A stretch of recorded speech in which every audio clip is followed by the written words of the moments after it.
word is interpretation. Because part of this whole series, a very important part of it, is how can we become good interpreters?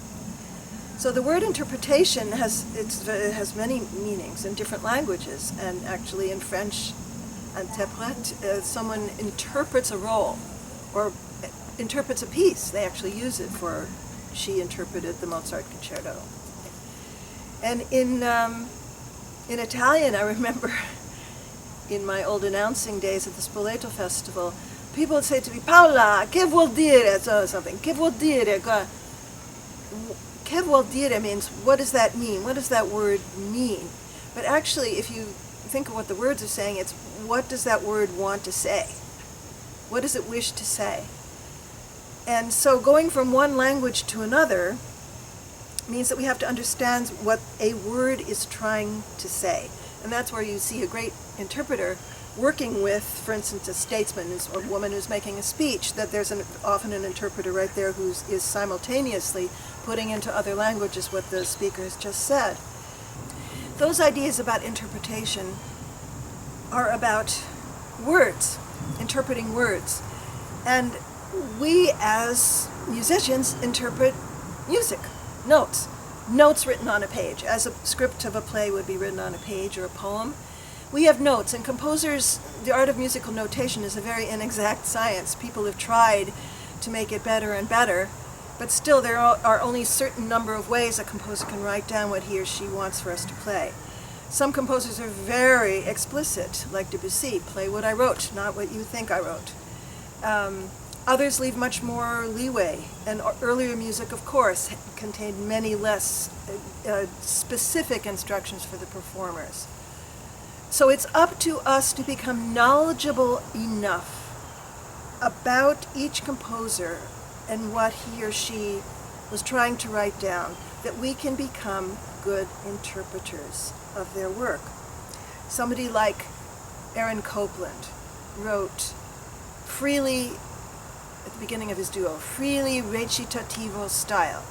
Okay, so to play that introduction, you have to know what a recitativo is. What is a recitativo? It's something in an opera where people are talking about something rather than singing an aria. And so he wanted you to know what that was and then apply it to the beginning, but still observing the note markings and rhythmic values that he gave to each note. He says freely recitativo style, but then he says, he gives you some very specific metrical notations. So all of those things together, observing them, make you a good interpreter. Also, if you're playing a piece by Duthieu or a French composer, it's really good to read some French poetry or learn to speak French a little bit, or have a nice glass of French wine.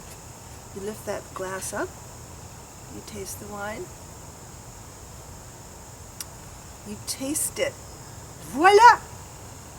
Français. The articulation they use, right? So if you're playing a piece that's by Duthieu, Syrinx, by Debussy, you want your tongue more on the front side of your mouth. All of this we'll go into in greater detail in the future, but I just wanted to kind of throw out some ideas for you to think about what that word interpretation means. Oh, just one more thing to think about. Mozart took a trip when he was a young man. He was only about 18 years old, and he went to Mannheim and heard the orchestra there. Fantastic players. He was so inspired. His inspiration. He was inspired by the players he heard. And he heard the whole orchestra make a crescendo together. And he heard the whole orchestra make a diminuendo together. He had never heard anything like that before. That was their specialty. So what did he do?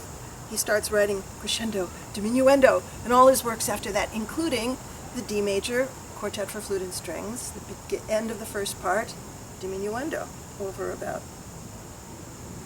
16 bars to 8 bars, right? So if you don't start forte and make a diminuendo, you're missing out on a whole lot of stuff that Mozart was delighting in. So again, this is craft working towards art. Craft looking at what the markings are and using your abilities to play your instrument to fulfill the requests of the composer. Inspiration, being inspired by their ideas, in order for you to bring into a room with people listening to you the thoughts of the composer and what he or she wrote down on a piece of paper from which you are reading. Something to think